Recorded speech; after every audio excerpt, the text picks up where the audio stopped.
to work. Okay, very good. We'll start off with the basic logging deal. And I guess let's see here. We need to boy, I tell you, I'm losing all the icons. You're right about Windows 11. It actually, it's pretty good. It's just that you just have to get used to it. And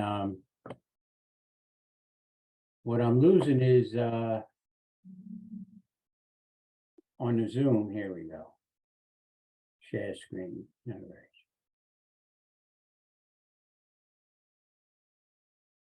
Okay, can you see my screen? Yes. Okay. Yep. All right. And let's see here. Very good. All right, so this is basically slides from my Ham Radio University 2003, and I kind of tailored it to your particular group.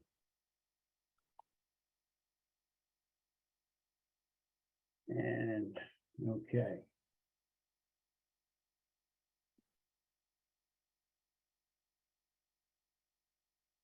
So basically, we all have reasons for logging, and this is from the ARRL, and mainly you just want a record of your contacts, your radio contacts. Information needed in your log is just like when you handwrite a log: date, time, call signs, frequency, band mode, signal report, optional notes, power, antenna if you're fooling around with an antenna, and so on. It's great for DX contacts because it saves the QSL route, whether it's direct bureau, manager, or any of the online QSL service. And of course, it's good for all the awards. This is the old, everybody recognizes this. I can tell by the gray hair. So, it's like you get cards from the Bureau a year later or 2 or 3 years later, and you got to dig out the book and try to figure out where it is. Where in a program, you hit a couple of keys and bam, you're there with a search engine. There's a lot of computer logging programs in a variety of formats, which is really good because everybody has their flavor of computer type. All of them are configurable to a point.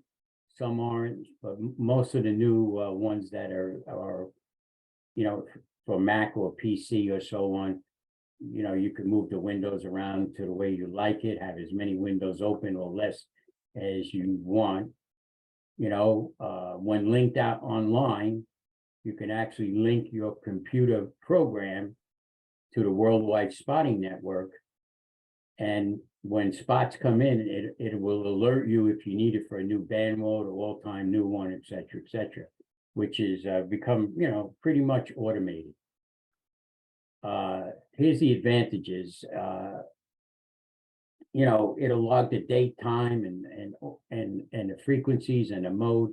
If you have it hooked up interface with your radio, which is pretty easy to do. But what's nice about it is you don't have all of those pieces of paper, on your desk, and a clock and a conversion and all of that good stuff. It's really easy. It's just done, as we'll see in a few slides. You can have a call sign lookup. You work a guy. You can do it either from a CD, or now everybody really uses online. You configure your logging program to look up any of the call sign servers.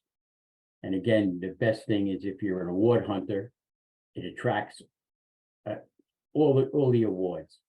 And of course, it import or exports to Logbook of the World, Club Log, EQSL, QRZ, and a range of other ones if you're into POTR and that kind of stuff.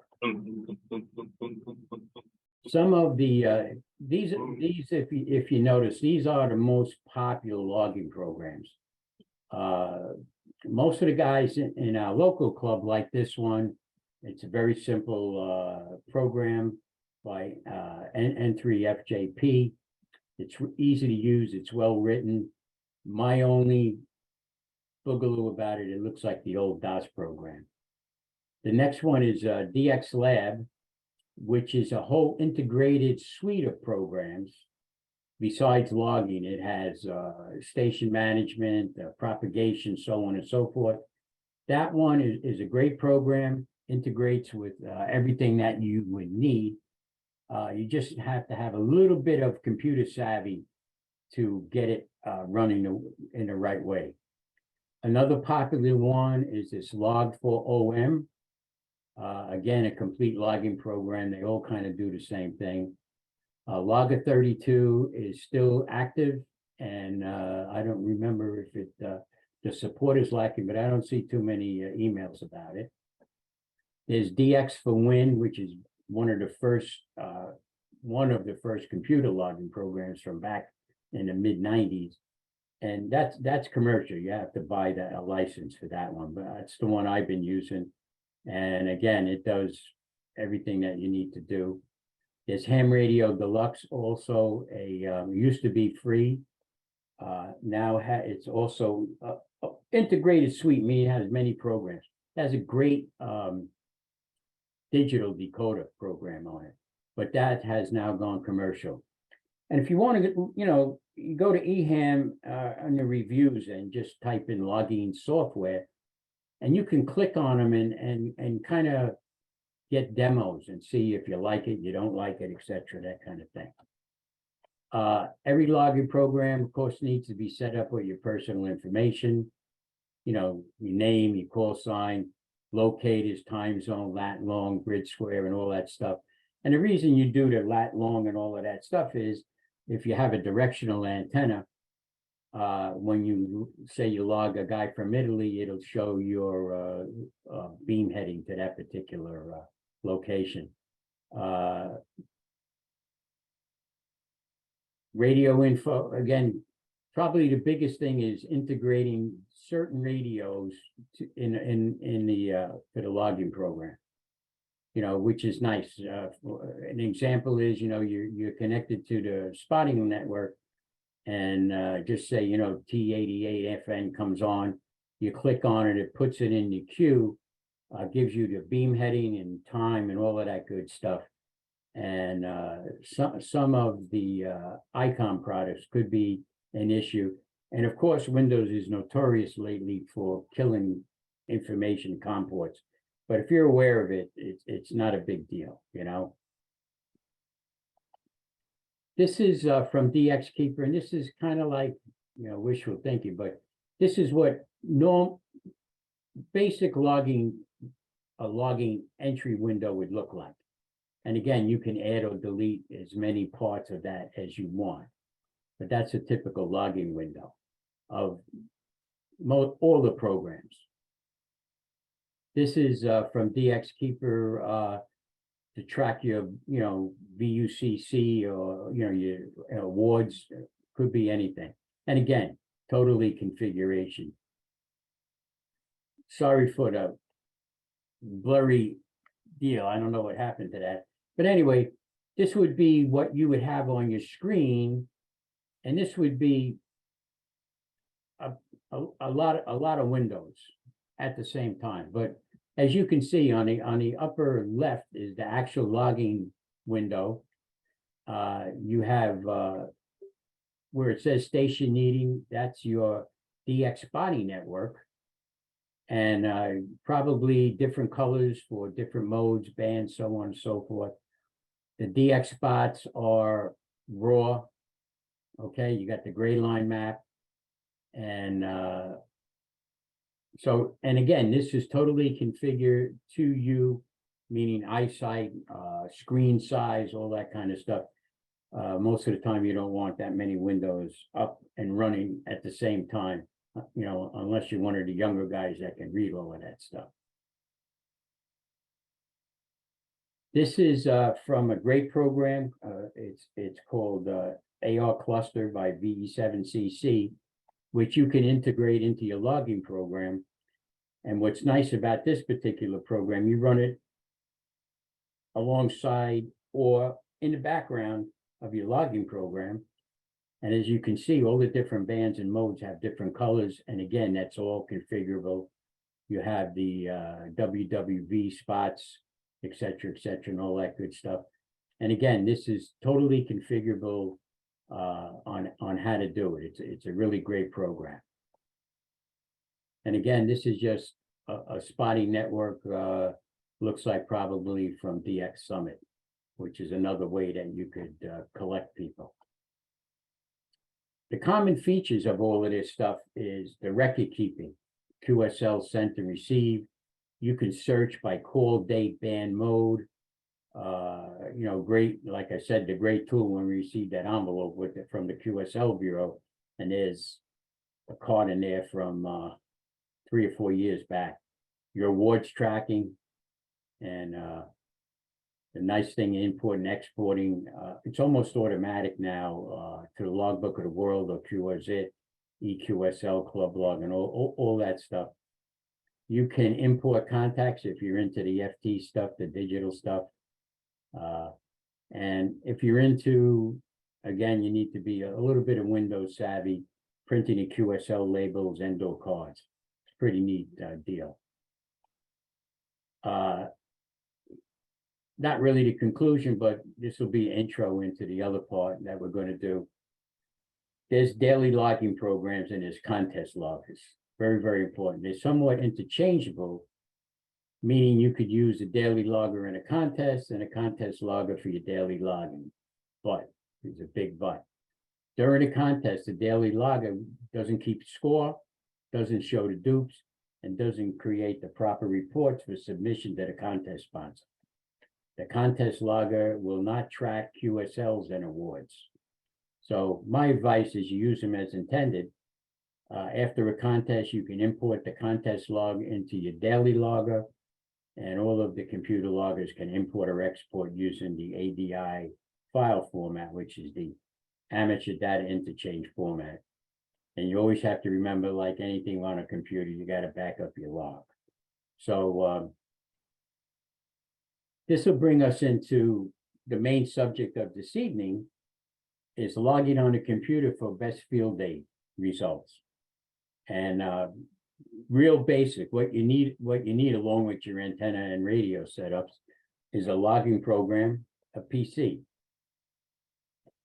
My personal recommendation is N1MM Logger.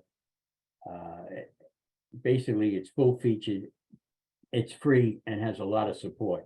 The N3JFP also, I think it's for $30, you can buy modules for different things. But basically, N1MM is the standard, and again, it's free.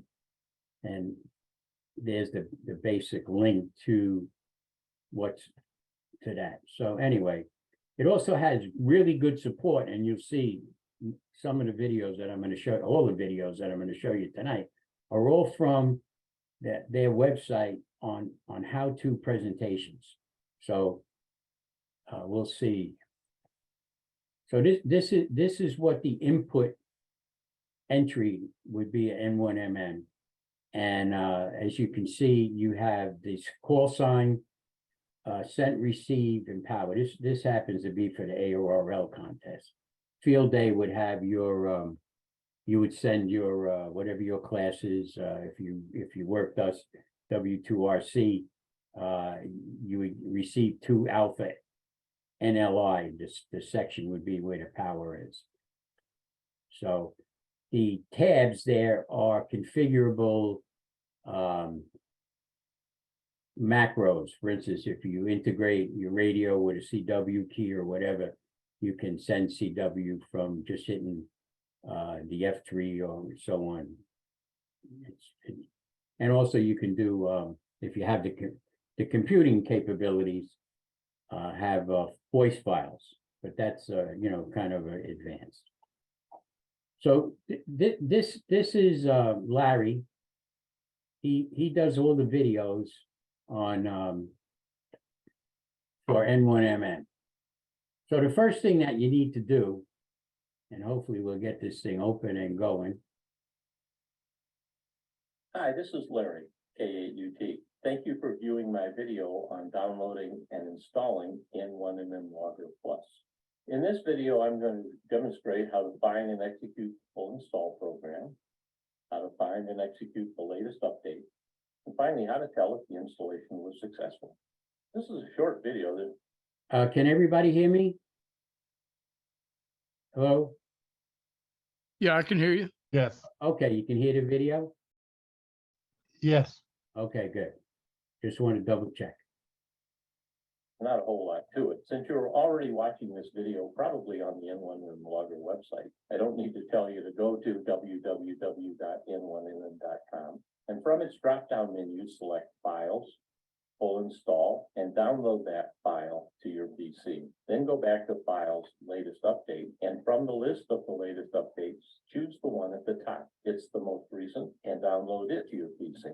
Once you've downloaded those two programs, look in your downloads folder. That's where most browsers put downloaded files. Double click on the full install program and follow the prompts, taking the defaults. Unless you really need to, for some reason, install in alternate locations, put the files where N1MM Logger recommends during installation. You may be asked to reboot your PC at this point. Go ahead and reboot. And when the computer reboots, double click on the latest update program and again follow the prompts, taking the defaults. That's it. When you're done doing that, the program should be fully installed. How will you know? Well, you should have an icon for N1MM Logger Plus on your desktop and another icon for the N1MM Logger Rotor program. If you open up Windows Explorer, you should see two default parent folders for N1MM Plus. One in your C:\program files x86 folder, and another in your My Documents folder called N1MM Logger Plus. That's the background material. I'm going to demonstrate that here on a live PC. Here we are on the homepage of the N1MM Logger website. And as I mentioned earlier, to download the files, click on Files, Full Install. Click here to download Full Installer, or click on the link itself. File download begins, and it's done. When that finishes. Yeah, hold on, Tom. Are you guys seeing the video, And John? as I mentioned before, this will be a long list of. No, I'm not. Not the one at the top Oh. of the list. It's the most recent one. Okay. On the file, and the download begins. Tom, we're not seeing the video. Where am I? We're just seeing that opening page of the N1MM Logger screen, you know, with his picture. Where am I? I gotta get back. What, you're not seeing the video? No, we're just seeing the opening, the Oh, okay. static page. All right, Trying to yeah, listen so, to it, but- yeah. I'm surprised, let's see here. Oh, I see, resume share. I see what happened, okay. Start it, so, view.n1mm.com, and from its drop-down menu, select Files, Full Install, and download that file to your PC. Then go back to Files, Latest Update, and from the list of the latest updates, choose the one at the top. It's the most recent, and download it to your PC. Once you've downloaded those two programs, look in your downloads folder. all right.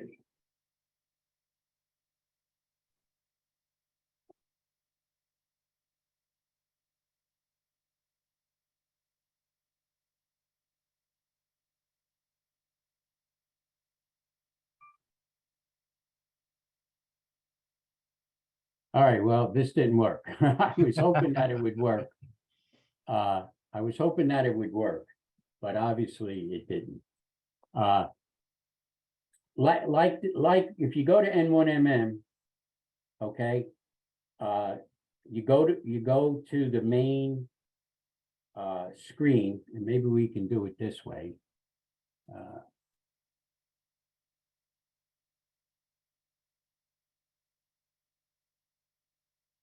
Okay. Let me go share screen and get back to my desktop. And here we go.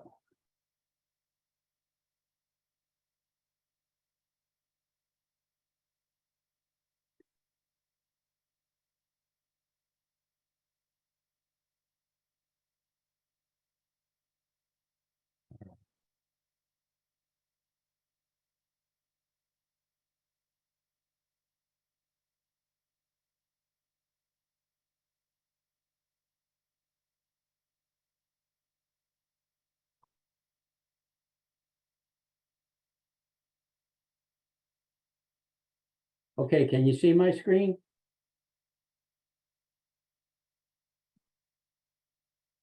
Yes, All right. You see, all right, I'm gonna move, I'm gonna hit, all right, you can see me moving this window, correct? well, I say that it's really big. It's like you're not sharing your entire screen. You're just sharing the application.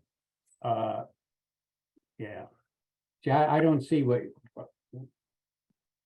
some reason, new share, I don't know why that is. Well, I see your cursor moving. Oh, that's my cursor. Never mind. But you can you see this window? Yeah, and I see your cursor moving. You're just above help right now. Okay, good. All right. But this is your basic, N1MM logging. So let's try this. Sorry for the, basically, once you get the program running, you can configure as many of these windows as you need. So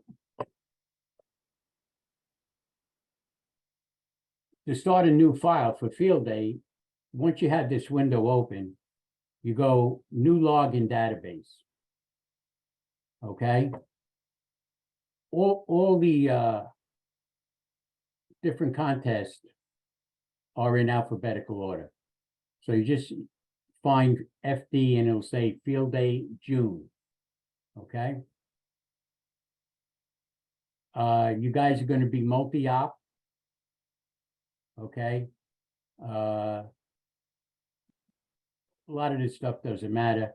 I don't know if you're going to be all mode, meaning sideband CW, and you can also be digital. Okay. You don't need an overlay station. That doesn't matter. That doesn't matter. Transmitter, depending on your transmitter, if you're a home station, you're going to be 1. Okay.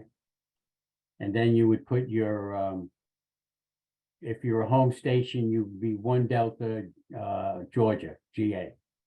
And then operators, okay. If you're running from the main field day site, you would be, 2 Alpha, Georgia, 3 Alpha, 4 Alpha, and you would put the club call in there. And then you just hit OK. And for instance, it's real simple. If you, I have this matrix here because it's actually connected to my radio. But you can see up here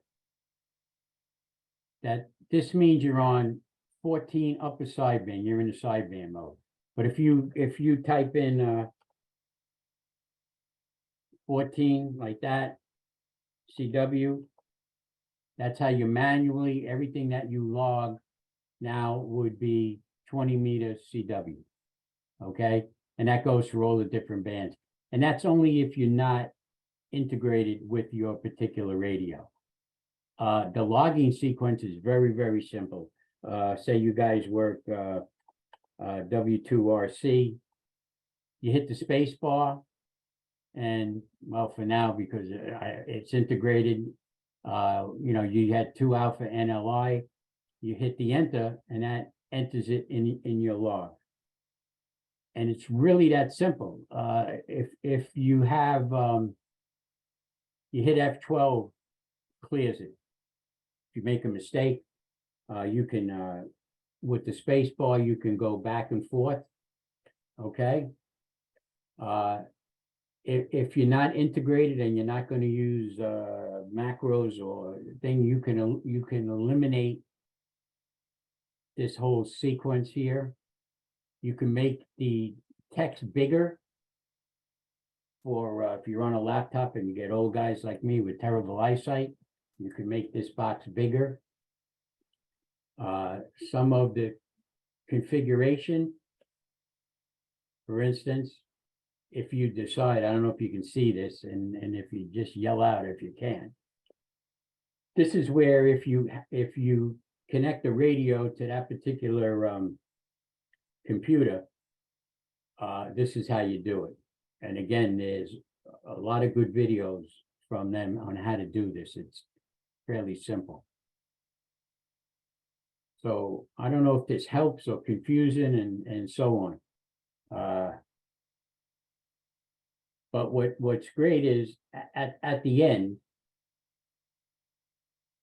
you can export to an ADIF file. For instance, if you have 3 stations and in that network, you would export ADI file and you would just name it field day station 1, etc. And this way, whoever connects the log can actually take all of these later on, make a new file for field day and import each individual station to make one log for doing your score. I don't know, can you see this screen that I'm moving around? This basically keeps a record of your logging. So I think I don't know if I confused you or what I did, but let's see what happens here. Let me close this down. Get back into here.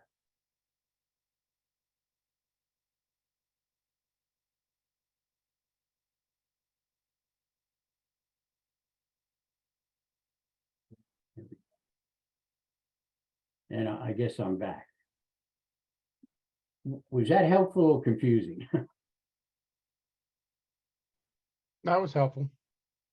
Yeah, like I said, if you just type in N1MM, because even those files that Larry made, there's some older information in it.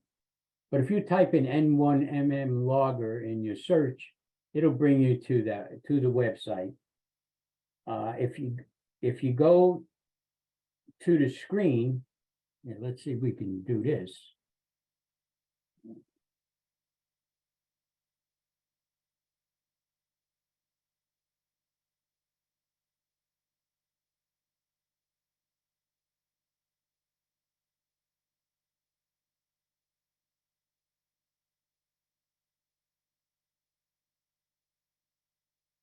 Okay. Hopefully you can, this is the N1MM site. You go to help, there's a forum, but this is where you go, how-to videos. And everything that I tried to show you is here. And the first one is about downloading and installing. The other one is about launching and kind of past getting started or function keys and so on like that. That would be the basics. You know, the operating tips are probably maybe the other one is well, let's see if he has a new one. I thought he did. Okay. There was a newer version of N1MM Logger Plus on Field Day, but the old one kind of give you the general idea. And the rest of this is kind of more as you get along and start using the program. But for Field Day, what we did is what we did is made it as simple as possible for the operators. So a guy can sit down and you could show him what to do, and within 5 or 10 minutes, he's off and running. You know, what we did in the beginning when we started with the logging, we had we call them station monitors, guys that knew how to use the basic program, and this way they could back you out if you make a mistake or something to that effect. But it will at the end, as far as logging and scoring and so on, save you a lot of time and heartache. And it's a real simple program to use. And like I said, if you just put up the just a logging window on your field day computers, it makes it very, very simple. So yeah, any questions? Yeah, I've got one. While you were talking, I looked on my computer. I bought a logging program, which shame to say I hadn't used it much. It's called N3 FJP. Is Oh, that yeah, okay, AC logger. so? I did an update and I already registered it, but now my security software is telling me it thinks it's a security threat. I'll have to figure that out. Yeah, oh, yeah, I'll explain something. Also on, sometimes you have to run it as administrator, but sometimes you have to, somewhere buried in the Windows, you can give it permission to bypass your firewall. Yeah, I've used it before. I didn't get these alerts like I am now. I'll No, have to figure out. it happens a lot after a Windows update. Oh yeah, there's been several. Okay, and what happens is, and this is fourth or fifth hand from the computer guys. Every computer now, every program needs to, if it's going to run on Windows, needs some sort of security code or maybe got to pay tribute to the Microsoft gang. So N1MM logger on certain computers will also do that. And a lot of the ham radio programs, because the guys, the guy wrote a program and it happens to be a nice program, but he's not going to register it or pay tribute to Microsoft. So there is a way, I guess you'd have to search it out, how to bypass your give it permission, your firewall setting or your security setting in Windows, that it can run N3JFP. Yeah, I'll figure it out. Yeah, that's what's going on, Ed. And some computers don't have an issue. We have a guy in our group that he has a horrible time with any kind of ham radio program. His computer throws him out. So I don't know. He's running Norton stuff, and That's what I got. yeah, okay. Norton is, from my thing, is very strict. Yeah, Extremely strict. You might I'll have figure to. it out. I don't know if Norton has like medium security, lower security. I don't know if they have the 3 levels of security like some of the other virus programs. Yeah, what it thinks it's malware. That's the problem. Yeah, I just made a change. I'll see if it works now.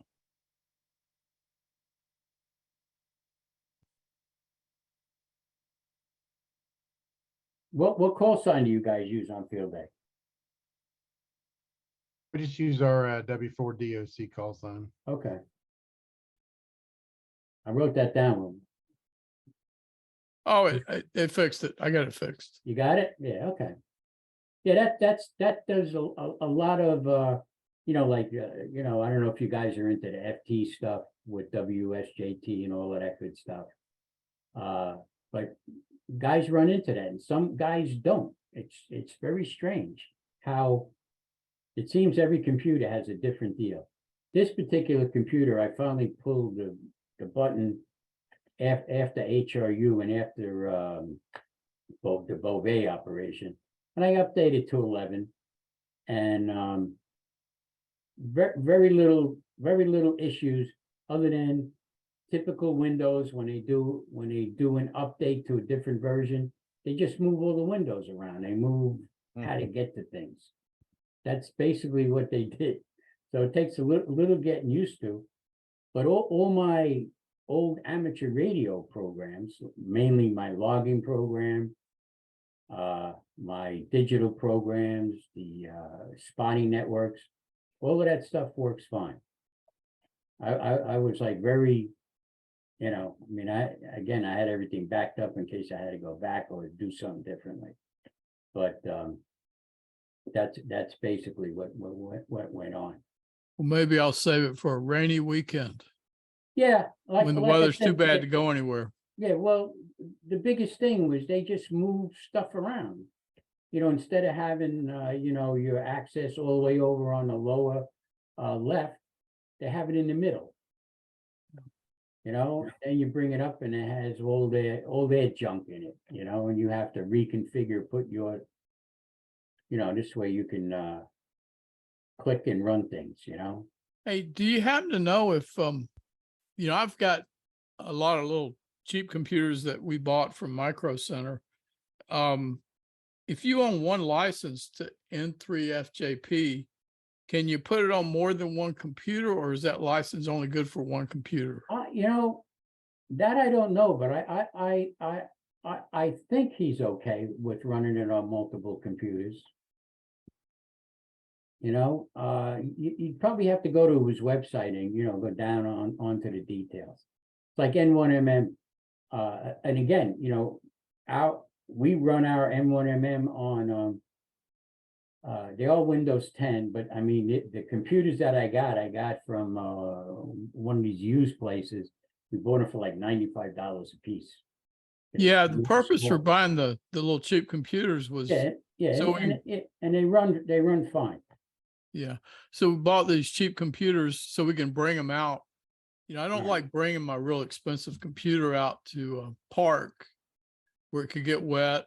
Somebody could spill a drink on it. So Drop we it. bought these little cheap ones from Micro Center, and I might try and load it on one of those. See if I- it'll run on that. Yeah, I think the only thing on that might be, it might be in an INI file, the license key. Or it might be in a separate file that you Yeah. might have to put it in the directory so that when you run the program, you know, you can save your logs. It won't run in demo mode. Yeah. Yeah, it's a good point. Yeah. So that's the only thing that I would think. It's like my DX for Win. I have it on 3 computers here. And the only thing that I had to figure out was that one license file had to be in a directory or in a right directory so that when you brought the program up, it didn't run in demo mode. And I only do that for mainly backup purposes. Okay, I've got some questions then. One, bringing it over from WSJTX. So if you're on WSJTX, you would do the logging on there, right? You'd be logging the QSOs on there, and then you would bring those all over in bulk. Is that how that works? Well, there's 2 ways of doing it. If you're referring to Field A or N1MM, is that what you're referring to? Yes. Okay. In N1MM, there is in the configuration file, you would go to how to set up a digital mode. Okay. And you would follow their instructions to put the path from N1MM to WSJT. Okay. When you run the digital, you would use the WSJT engine, meaning just like working FT, okay? And as you log the QSOs, it would import it into N1MM logger. Oh, that's nice. It'd be Okay, right. Or the other way that you can do it, if you can't really get it to work that way, I've done it and it works fine. It just depends on the computer itself. You can log it in WSJT, and in WSJT is file. I think you open the logging. I forget the actual, but there's a link to open up the log program, and then you would just copy and paste it. Because it's an ADI file, again, it's a text file, and then you can import it into N1MM. But okay. yeah, N1MM does have the capability of running, for instance, WSJT as the FT guy. I don't know if you're into RIDI. Okay, it'll import the RIDI program. It'll do from, was it FDDI, if you do PSK. As long as there's a setup in the configuration in N1MM that you could put the path to all these particular modes. So if you type in PSK, it'll open up it'll open up FDDI or whatever you use for PSK. If you type FT, it'll open up WSJT. And you operate from the regular WSJT mode, which you set up for field day. Okay. So you have to set up that program for field day along with N1MM and integrate the two. So if you're familiar with the FT file, the WSJT program, you operate just like that. You click CQ field day, and you click on the guy, you do the exchange, you log it, and it automatically imports to the N1MM logger. But N1MM logger is minimized where your WSJT is in focus. Good. Yeah, I'm glad the integration. And I believe there's a help file on that in the videos. Not 100% sure, but I know that's the first time that I had to figure it out. That's how I found it. So if we're on multiple computers at field day, I guess those are, they'd be on a network talking to each other, the multiple computers? Yeah. In other words, if you guys have the basic networking knowledge, it's really simple to do a network on N1MM. And again, there's probably down that list, there's a bunch of videos on how to do it. The most important thing is, if you have the hardware, I don't know if you're on one table or in one tent, it's simple enough. Okay. You could do it hardwired. Okay. Or I mean, we started doing it hardwired, and then we gave up on that at the local club.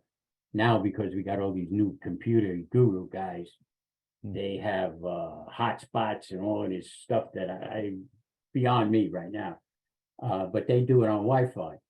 And the whole idea is that, again, you configure a network. So in N1MM, each computer will either have a name or an address, and you just connect it to each other, and away you go.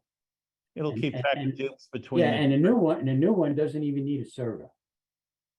You can just peer-to-peer it. I believe that's the terminology. Okay, we got to check all that, John. Yeah, it's simple enough, and even now N1MM also, if again, you need probably a guy that understands networking a little bit. You can also, if you have the capability, if you have a good, what do you want to call it, link at your site, you can have guys remote from their home into the field-based site and actually operate. Yeah, they were connected Yeah, to that's something like way in advance. You need to know your stuff. It's easier than it used to be, but it's still a little bit tricky. So if I'm on, I guess, if I'm using the logging program and I guess somebody's on the air, can I type something in to see if it's a duplicate of what maybe one of the other stations? Well, so here's an example. Okay. Our group, we made it very simple. We run one CW station and one sideband station, totally separate of each other. Okay. But if we were networked, if you typed in W2RC, there would be another window. Again, if you have the screen space, you would see that the CW guys worked them on 80 and 40 and maybe 20, and the sideband guys worked them on that also. Oh, okay.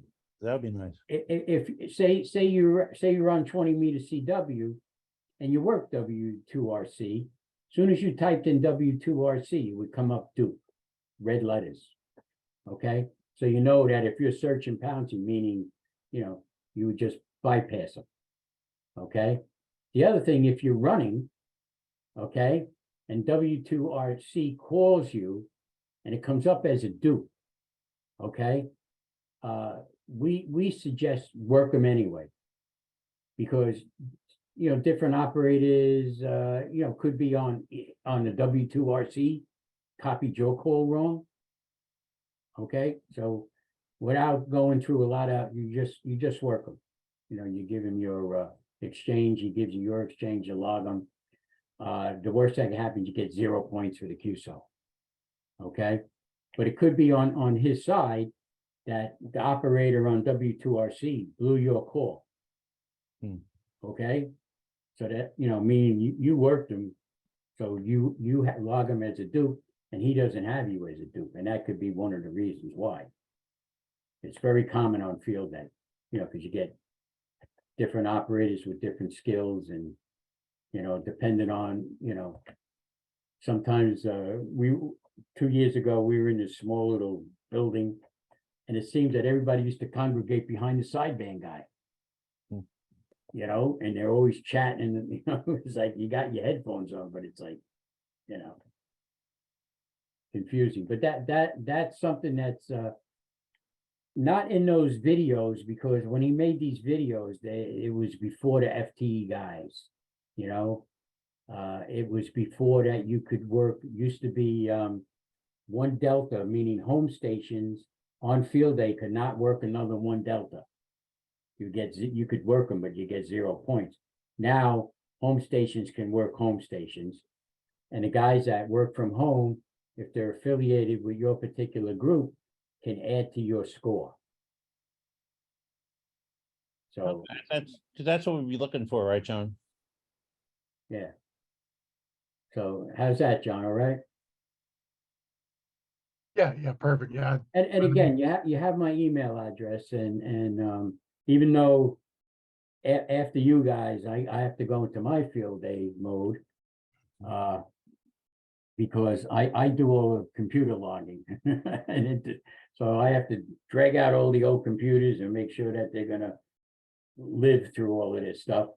And the week after field day, I'm off to WRTC in Italy. Wow. It's going to be a busy time, but always open to email questions. And like I say, the N1MM has a lot of help, even if you go on their list, although, be ready for 3,000 emails a day, but most of the stuff that you need and answered will be on their help. And it's very simple to configure, depending on, I guess you guys are going to use laptops. Probably. Yeah, okay. Yeah, that's the plan. Yeah. What depending on, I mean, I see all you guys are in my age group, so I'm sure your eyes are like mine. You need big fonts. And that's the trouble with the laptop, is not a lot of screen thing. But on field day, you don't need it. Like I said, the most important one is the entry window. Okay, if you decide to interface the radio, which makes it really neat, because what we had to do in the beginning was we made a little cheat sheet. Before you sit down in front of the operating, you got to make sure that you're on the right antenna. You're on and you're, if you're going to run 20 meters CW, that it's 14 CW manual. Okay. I don't know if you guys use bandpass filters.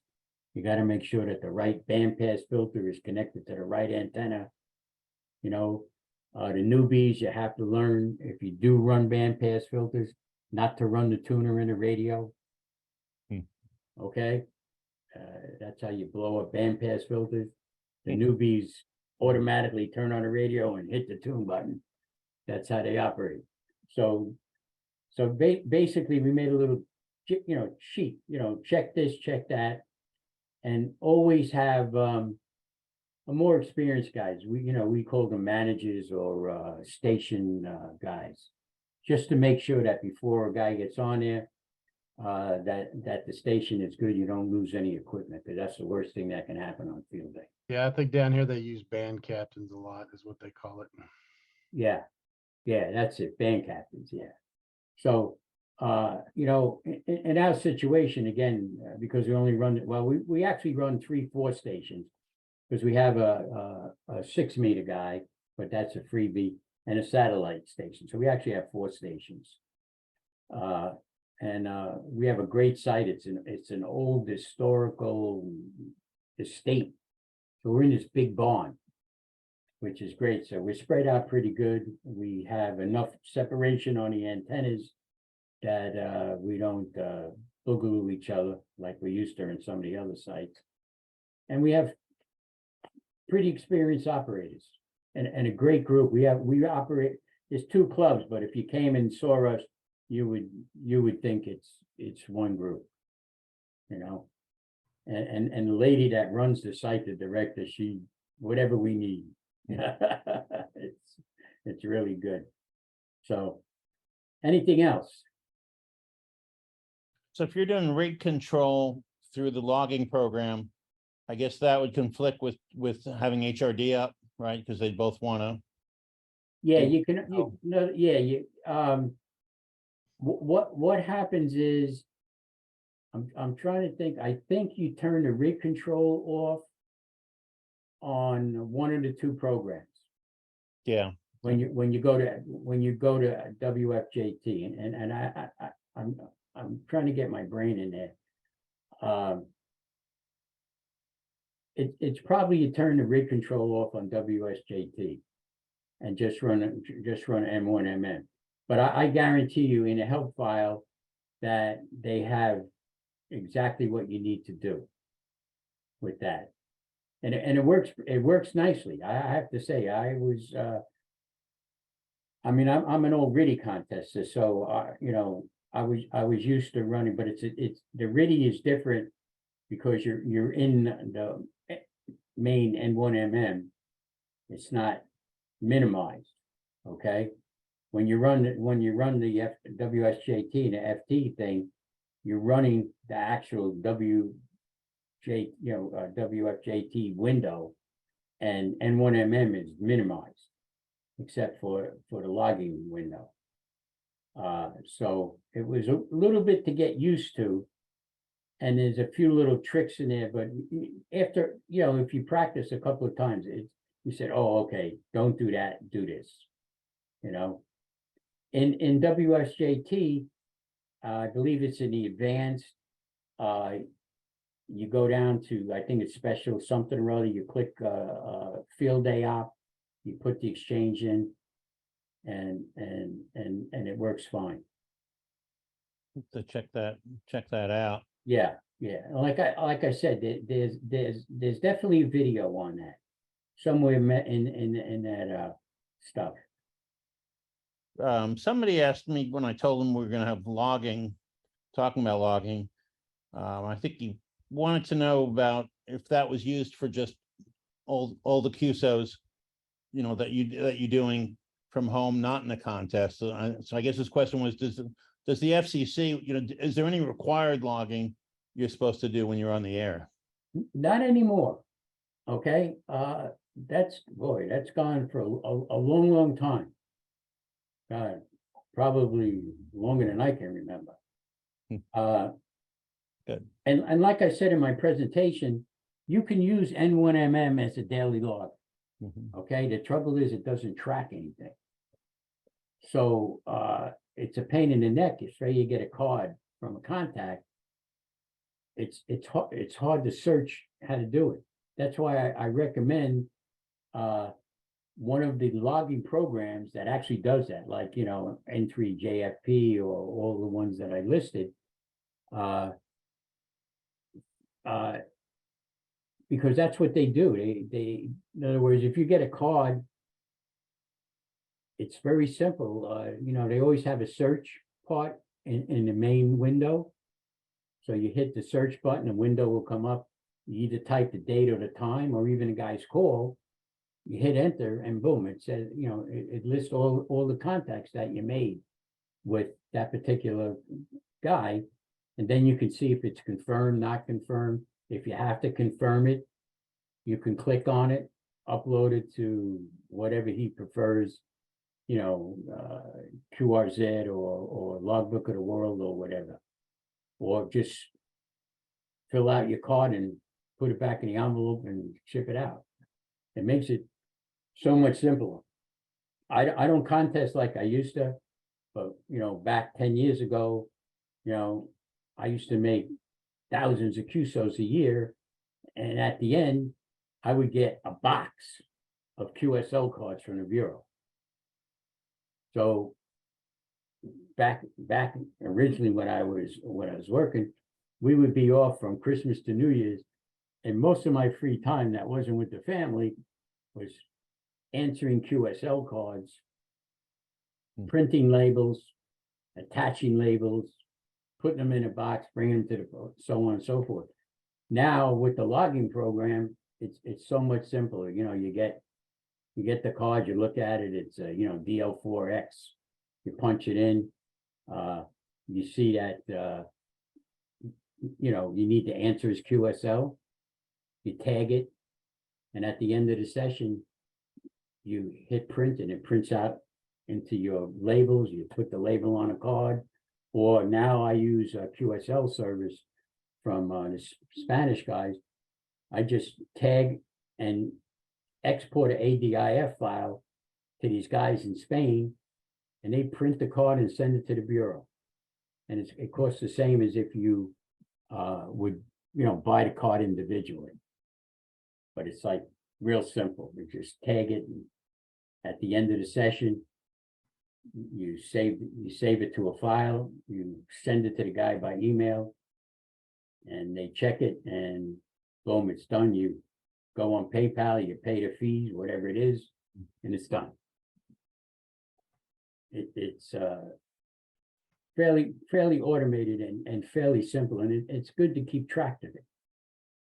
Yeah, that'll probably be a future presentation on QSL cards, because I know a lot of people have questions about that in the bureaus and all that. Let me ask you a final one from me, at least, is have you guys gotten a chance, or has anybody operated up there from like from Weidencliff, you know, going up to Shoreham? Will they let you on the property? And Yeah, once a year, the guys from Radio Central, the guys that we partner up on Field Day, they've been there a couple of different times. And that's an in-progress deal. But in the last couple of years, at least once a year, and I guess if you look on ARRL, usually they have the special event from that particular place. I forget what they actually call it, but yeah, we're lucky. We're on Long Island. We have Montauk Lighthouse, Oldfield Lighthouse. Our club is, we do from various operations from Fire Island Lighthouse. We have an abundance of parks, you know, for POTA, you know. I don't know if you guys are into years ago, the 100th anniversary. Our group was fortunate enough to operate from the White House, actually the Ellipse Park. really, You know, very limited stuff, but you know, we end up making like 2,600 QSOs in roughly less than 24 hours. Because we could only operate certain, you know, we operated Saturday and Sunday. And Sunday we had to quit because of storms. But again, I mean, we had 3 stations on the air. We had guys walking around with walkie-talkies. A lot of the Secret Service guys were hands. So just gave them the 2 meter, worked them on 2 meters. We had the resident satellite guy walking around with his antenna and his rig and like that. And a bunch of simplex, 2 meter simplex contacts, which is interesting. Because we had to run these trans world antennas because we were only allowed 12 feet height. And that's what the guys came up with. And I was skeptical, but they worked fine. It was a height restriction was 12 feet.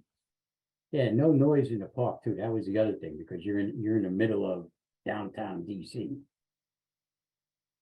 So, and we even got to see the president fly over our head in his helicopters. Oh, neat. But yeah, that was quite the experience. Yeah, there's a lot of operating places. Yeah, definitely on Long Island. Yeah. Yeah, well, a bunch of us now have been POTA hunters for a couple of years. We have a group called the Long Island CW Club that's dedicated to Yeah, they're very keeping active. CW on the air. Yeah, great. Actually, they have like almost 4,000 people worldwide Huh. in that particular group. They give you lessons and so on and so very active. And a bunch of them, of course, are all mixed into all the local clubs also. A lot of us belong to 3 or 4 different clubs. And, you know, we have a lot of activations in parks to get guys, you know, out of the house operating, you know, portable antenna experiments, batteries, you know, all that stuff that goes with portable operation. And the camaraderie, thank God now that COVID is over, is good too. You just don't have any summits to operate from out there. No, well, there's one possible, but I'm not a summit guy. There's Bald Hill, it's called. It's a veterans, it's the highest point on Long Island, and also has a monument to the veterans. But that now it has changed name, but it's called Bald Hill. And I don't know if you would call it a summit, but everybody thinks Long Island is flat, and it's not. There's 3 moraines. There's actually 2 moraines. I'm on an extreme south shore, and in Babylon, and I'm kind of like in a dish. And Port Jeff, where the ferry is actually, you gotta go over 2 humps. You know, it's kind of like you know, hitting a basketball over the backboard. You know what I mean? We have a guy from, Port Jeff, long time ago. Neat. Well, we have a lot of operators. The contest crew has diminished as a group, but there's still guys that you know, thanks. Well, a lot of guys are SK that had multi stations, but that's the way of our hobby. Anyone? Yeah, if I were up there, I'd want to try Plum Island, but we can't get out there, right? Guys went out a couple of years ago and they got cut off, and they still, Plum Island is, I think there was maybe 20 years ago, there was a successful operation, and there was an attempt like 5 years ago that they got run off, even though they had permission. So, you know, What's Plum Island? Plum Island was a research center for exotic diseases. Oh, God, no, thank you. Yeah, okay, and it's a US government site.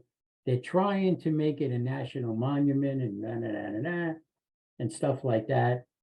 You know, and to get out there, you need first, besides permission from a bunch of agencies, you know, you got to go out by boat, and you can only go to certain part of it. Most of it's restricted.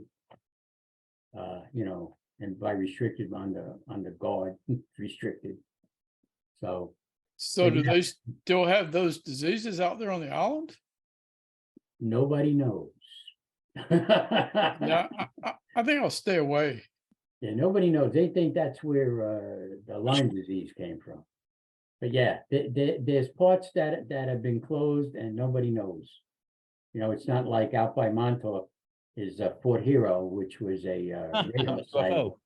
You know, some of it's closed, but you can still picnic out there and so on and so forth. Where Plum Island is like, you can't even, you know, guys go floating around by the boat, and the guy on a bullhorn's telling them, you know, can't land here. It made sense to do that because I know when they set it up, they were going to have all these exotic diseases and said, we don't want them on the US mainland. So they put it on the island. Yeah, from my understanding, a lot of that stuff has been moved to some site in Kansas. Yeah, there's a biocontainment, right? Yeah. At the BSL. But yeah, that would be a great thing to actually, get there and operate from Plum Island. Because again, it's one of the rare places. Hmm. Our group, we were lucky, we operated Montauk Lighthouse when they had the 200th anniversary. We actually was able to sleep there. We actually slept in a room that George Washington slept in sleeping bags. Oh, wow.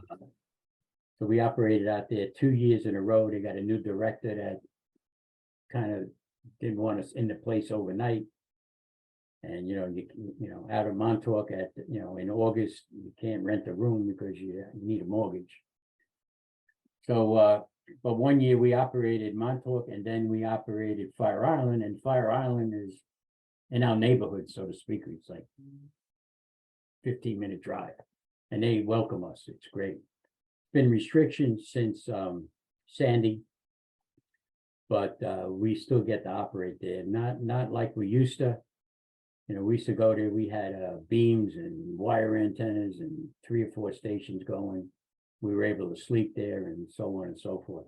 Now it's just a couple hours a day. That's it, and you can't hang antennas from this, that, and the other thing. So, but it's a great place because, especially now after the storms, to the north you have the Great South Bay.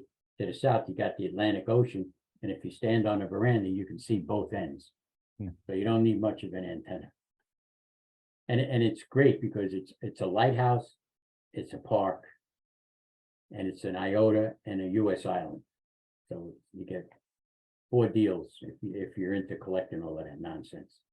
Is Long Island considered an island for? Yes, Okay. Long Island proper, not Manhattan. Right, But Long right. Island meaning Queens, Kings, and Nassau and Suffolk County. Mhm. It's called North America 26. And that includes Fire Island and it's actually listed as the New York Island Group. Okay, but Manhattan's a separate island for, Well, no, Manhattan doesn't count as an iota, even though it's an island, because it's not separated from the mainland. There's only like a canal. So Manhattan Island and Staten Island don't count in the IOTA program. oh, okay. So- Yeah, and that's the reason why. But Long Island itself, in other words, starting from Queens, Brooklyn, and going east, Nassau County, Suffolk County, is all you have. Shelter Island is included in that. The whole Barrier Beach, which is Fire Island, is all North America 26. Neat. Sorry, guys, for wandering off, I guess, with the New York questions. I'm done, John. Anybody, Right. That's okay. go ahead. Any other questions, guys? I'm Thanks, curious, Tom. go ahead, Ed. I was just gonna say, thank you, Tom. Good presentation. Oh, it was my pleasure. I'm sorry that the other thing didn't work out so good, but you have the link, what you need to do. And I believe even from their website that you can connect to some messages and stuff. But I believe once you get into it, you see how simple it is, meaning for field day, that you just, maybe keep a couple of things on the screen and that's it. If the different rigs are easy to interface, whether it's USB cables or direct, RS-232 stuff,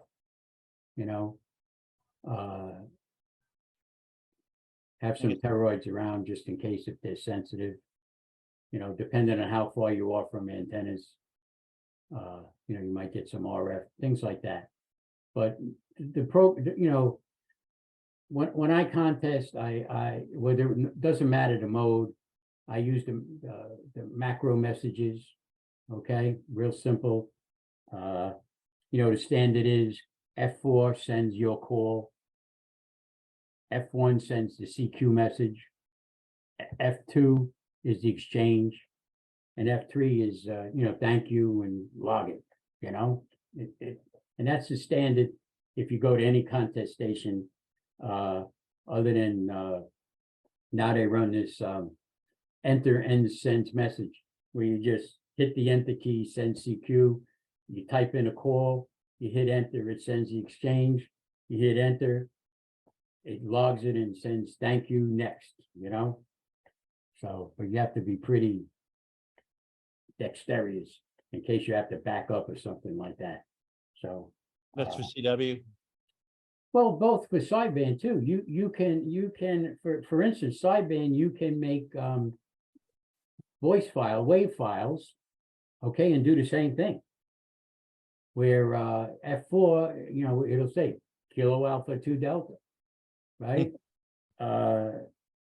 You can guys have digitized it, and you hear them. You'll work a guy, and all of a sudden he'll come back and he'll go, "You're 59250." It's a wave file that the guy programmed. If you want to sit down and do it, and you have a fast enough computer that it doesn't lag, okay. But it's great for voice stuff. That instead of keep sending your call, if you're searching pouncing, you just hit a key and it sends your call sign. And some of the contests are easy, like CQ contest, it's 595. So you just program 595, and same with the ARRL. I worked the one ARRL DX contest. I made 1,042 QSOs, and I don't think I spoke into the microphone more than 5 times. It was an experiment, but it worked. It's sometimes setting up, but I mean, I was like, wow. It was the first time that I integrated the whole, interface with the radio and the voice files and all of that kind of stuff. And it's like, wow, that was pretty good. Gets boring, but like all contests, when you do the same exchange over and over again, it gets boring. And you end up with carpal tunnel because of all that tapping on the F keys. Yeah, exactly. And now, I got arthritis in my old hand. I was an old auto mechanic stuff. So sometimes when I go to highlight a call and I click on it, it's like somebody else's call. It's like embarrassing, so yeah, I spend a lot of time on FT. Conditions have been miserable as of late. And, I'm retired, I'm bored, and, until now, I'm going to go into this crazy mode. And most of my time is going to be spent digging stuff out and dragging it out and cabling and make sure it works and staging it and that kind of thing. But that's what I do. You get up in the morning, you do your coffee. I got a cat, a bird, and cats outside. I feed all of those guys. Come back in here, you open up the cluster, you see if there's anything neat going on. Nothing. You go scan the CW bands, there's nothing going on. You go in FT and everything is lit up. A lot of people criticize the mode, rightly, everybody has their opinion, and of course we all know amateurs are very opinionated. But if it wasn't for FT in the last 3 or 4 years, I think there'd be a lot more radios for sale. Especially new guys. We do VE sessions, and a lot of new guys. And simple, most of them buy either used radio or lately everybody's buying an IC 7300. And and they put up a simple G5RV or an NFED or something like that, and they go on the band and they don't hear anything. And they go, why did I do this? Yeah, we did an FT station last weekend running FT8, and there was you're seeing QSOs from all over the world on there. Oh, absolutely. And if you notice, I don't know if you guys chase DX, but now that the D expeditions are back in the mode, they take advantage of FT. I just read a thing on, I guess from the contest forum from Dayton, one group was running around and they got boogaloo. They already paid for the freight and all of that stuff. They're on an island with S9 noise level. They couldn't find the noise. They had to move to another island. Conditions are terrible. They put up, the usual array of antennas, and they're not making cues, and they got to make the cues to pay the bill. So they end up going on FT or, and that's it. So, thank God for it, because like I said, one of our guys went to Beauvais. That was a disaster and not a disaster, depending on how you look at it. This year, you're saying Bouvet 2023? Yeah. Hmm. Yeah, it was well planned out as much as you can plan out, but Mother Nature, when they got there, the site was 100% different than all their satellite pictures that were kind of older, things like that. They actually got Elon Musk to move a satellite so that they had Starlink. I mean, that was like unbelievable. Yeah. Yeah, as the boat got into the area, they lost the Starlink thing, and a bunch of these guys got together and he moved the satellite. So at least they had communication stateside to the boat, and I don't know if you saw on YouTube, if you punch up the video, a small group of guys actually jumped in the water and swam to Beauvais, and they were in one tent sitting on the ground. They had two radios on, like paint cans, one facing one way, one facing the other, with laptops on their laps, literally on their laps. And, all the planning with the antennas and all of that kind of stuff all went to hell. And these guys had enough nerve to actually jump in the water and swim to the island with these suits that they had to operate, God bless him. One of the guys is one of our locals. This guy, he's an import from Romania, and God bless him, I'll have to check out the video. Yeah, no, yeah, go. It's really, you get an understanding of what they did to make the small amount of cues, and not to mention that these guys all spent probably $35,000 a piece. Not to mention, all the other, they still had to pay the boat, they had to pay for the fuel, they had to pay for all the permits and all that, yeah, all the gear, so yeah. Yeah, we, one of the other clubs I belong to is the local DX group. And we've had two luncheons for guys that were coming back or whatever. And so we also had a luncheon for the guys that were on Sable for a while. So, because we're close to the city, so a lot of guys fly out of the Kennedy. So they got to pass through us. So we have this neat international buffet place that lets us kind of take over a corner. We get 20, 30 people kind of hanging out. That's nice. That sounds nice. Yeah, we have a good group on this, on our small little land, So if Yeah. that's it for you guys, Just out of curiosity, real quick, I know you looks like you have a background for Zoom, but what's that radio you have on the table that's got the two knobs at the center? oh, that's okay. Basically, the I guess khaki color. That's a ACOM 1000 amplifier. Oh, okay. Okay, the radio is I fell into this. It's a Yaesu 5000 MP. I belong to the Yankee Clipper Contest Club, another group that I belong to. And I see email, a guy selling Yaesu, this is like 5 years ago, for $1,900. So I'm saying that's a typo, right? So you just bypass it, and I see it come up the next week. So I call one of the guys that used to be a Long Islander, and I queried him on it. And he said, no. He said, the guy has like 9 of them. He's into SETI. He uses all these radios to monitor SETI. Huh.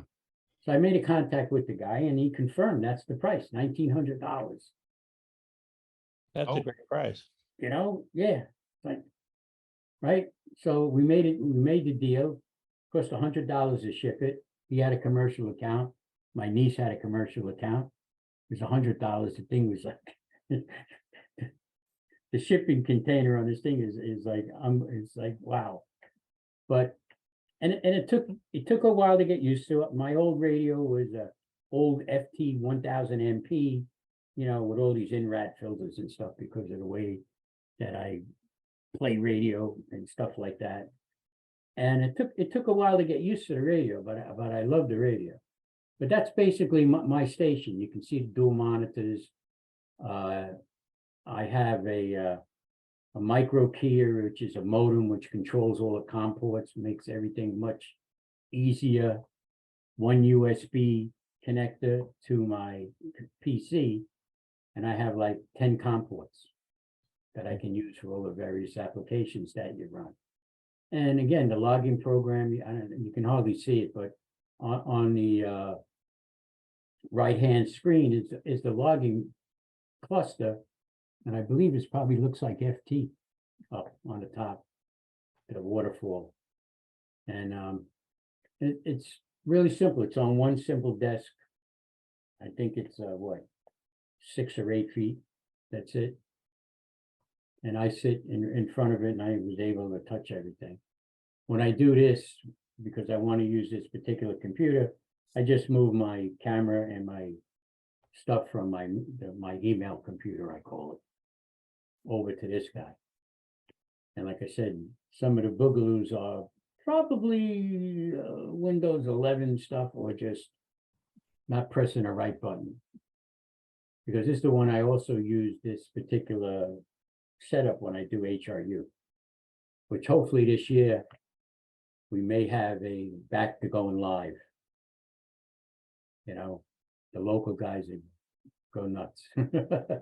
It'll be still on Zoom. It'll be online. Well, we haven't worked that out yet, you know.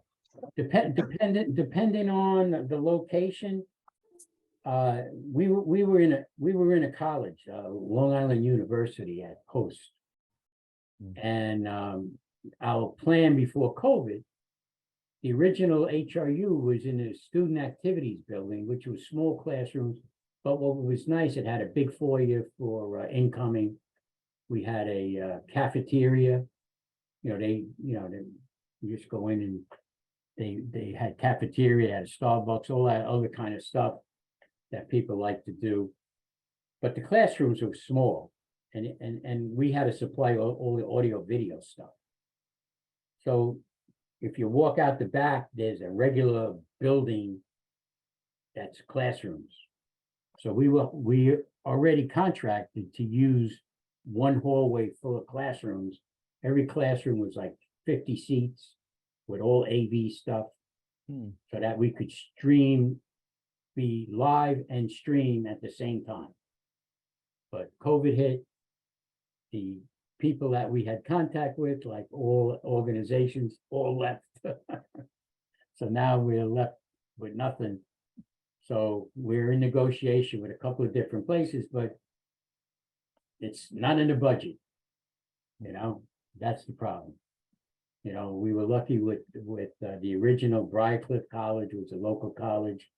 One of the people in charge was a ham, so we had it in. We got the family discount, I call it, and the same with CW Post. So our local ham that actually worked in a college is now retired, and doesn't and not only retired, he's out of the area, so it's not like he's in the mix. So we'll see what happens. I know the guys had a meeting the other night to explain one of these places, but it's not quite what we really need. So, and this is, and 2024 is our 25th year. So we got to do something, you know, splashy. But all right, Excellent. Nice meeting you guys. And like I said, you have my address. And if you need anything, if I can help with anything, point you in the right direction, I'll be glad to do it. And Could you good luck send me on the this? field day. And I think you had a ham fest coming up, right? We did, we had to cancel it for various reasons, so. Yeah, yeah, We're on it. our group stopped doing ham fest. It didn't pay after a while. Yeah, we're on to 2024 now. Yeah, well, again, we had it in one of the VFW halls because two of the guys were principals. So again, we got the family discount. And on Long Island at the time, there was 4 clubs that have ham fest. So we used to do 2, and it was like spread out between 2 months. Thank God that we were able to share. Now, with the price of tolls, we can't get the vendors from outside of our area to come in. It doesn't pay for them. And now, Hamfest, you get maybe 300 people, maybe. So it don't pay. So now we just do raffles. All right, guys. All right, thank you. Thanks, Tom. All right, Great. hopefully I Thank you, didn't Tom. make a big mess, but it was Oh, nice meeting you guys. Nice to meet Appreciate it. you. Thank you. Take care, 7-3. Bye-bye. Good night. Can't see. Hey, Aid, Hello, they made it. sorry to have missed most of it, having equipment problems.